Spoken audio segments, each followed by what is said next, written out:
తండ్రి కుమార పరిశుద్ధాత్మకు మహిమ కలుగునుగాక. ఈనాటి జీవవాక్యం. పవిత్రుడైన ప్రభువునకు చెందియున్నందుకు గర్వింపుడు, ఆయనను సేవించు వారెల్లరూ సంతసింపుడు. కీర్తన 105 వచనము 3. సర్వ పవిత్రతకు ఊట అయిన ప్రభుని దేవుని బిడ్డలారా, సహోదరి సహోదరులారా, తండ్రి యగు దేవుని నుండి యేసుక్రీస్తు ప్రభు నుండి మీకు శుభములు కలుగునుగాక. పేతురు మొదటి లేఖ 4వ అధ్యాయము 10-11 వచనాల ప్రకారం ప్రభువు ప్రతి ఒక్కరిని పలు రకాలైన దేవుని వరములతో కృపావరాలతో నింపి ఉన్నాడు. కావున వారిని దేవుని గణపరచుటకు మరియు ఇతరుల మేలునకై ఉపయోగింపవలెను. సేవించడం అనగా దేవుని ఆరాధించడం మరియు దేవుడు చేసిన మేలులకు కృతజ్ఞతలు చెల్లించడం. పవిత్రుడైన దేవునికి చెంది ఉండుట వలన, ఆయనను సేవించుట వలన అనేక లాభాలు మనకు చేకూరుతాయి.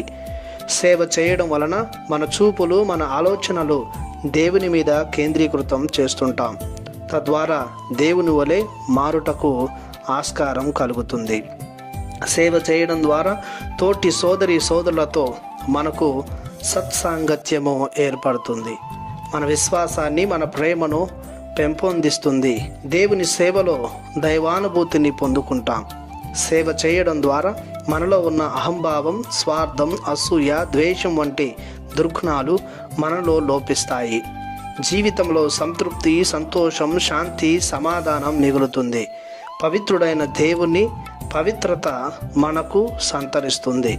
ఇవన్నీ దేవుని సేవించడంలో కలుగు భాగ్యములు. కావున మనం కొలిచే, ఆరాధించే దేవుణ్ణి గూర్చి గర్విస్తూ ఆయన సేవలో, ప్రేమలో నిమగ్నమైన మనం నిత్యం ఆనందించుదాం.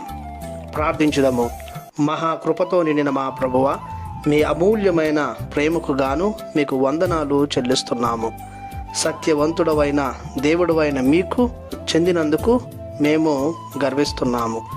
సదా మేము ఆరాధిస్తున్నాము.